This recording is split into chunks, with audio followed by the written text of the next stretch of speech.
আসসালামু আলাইকুম, কেমন আছেন সবাই? অঙ্কটা হচ্ছে একটি ট্রেন প্রতি সেকেন্ডে 100 ফুট বেগে চলছে।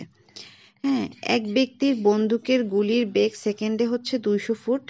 উক্ত ব্যক্তি চলন্ত ট্রেনের 300 ফুট সামনে একটি স্তম্ভ লক্ষ্য করে গুলি ছুড়লে কত সেকেন্ড পর তা স্তম্ভকে আঘাত করবে?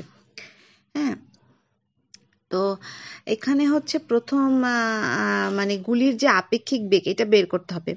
মানে হচ্ছে যেহেতু হচ্ছে ট্রেন এবং গুলি একই দিকে চলতেছে, হ্যাঁ, তাই হচ্ছে গুলির যে আপেক্ষিক বেগ এটা হবে হচ্ছে এই দুইটা বেগের সমষ্টি। মানে হচ্ছে ট্রেন হচ্ছে প্রতি সেকেন্ডে 100 ফুট যায়, মানে 100, আর এই যে বন্দুকের গুলির বেগ হচ্ছে সেকেন্ডে হচ্ছে 200, মানে 200 আর 1 হচ্ছে 300। 300 ফুটটা হচ্ছে টোটাল বেগ। হ্যাঁ, তারপরে হচ্ছে এই বেগটা ব্যবহার করে হচ্ছে যে মানে সময়টা বের করতে হবে। হ্যাঁ, তো সময় বের করার যে সূত্রটা সেটা হচ্ছে সময় সমান সমান দূরত্ব বা ভাগ হচ্ছে বেগ। তো দূরত্বটা হচ্ছে 300।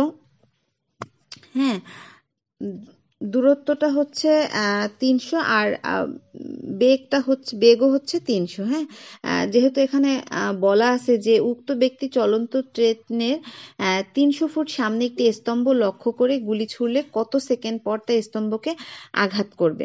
হ্যাঁ, তো দূরত্বটা হচ্ছে 300 আর বেগও হচ্ছে মোট যে আমরা বেগ বের করলাম সেটাও তো বেগ মানে বের করলাম 300। তো এটা 300 থেকে 300 ভাগ দিলে 1 সেকেন্ড। 1 সেকেন্ড মানে হচ্ছে গুলিটি 1 সেকেন্ড পর হচ্ছে স্তম্ভকে আঘাত করবে।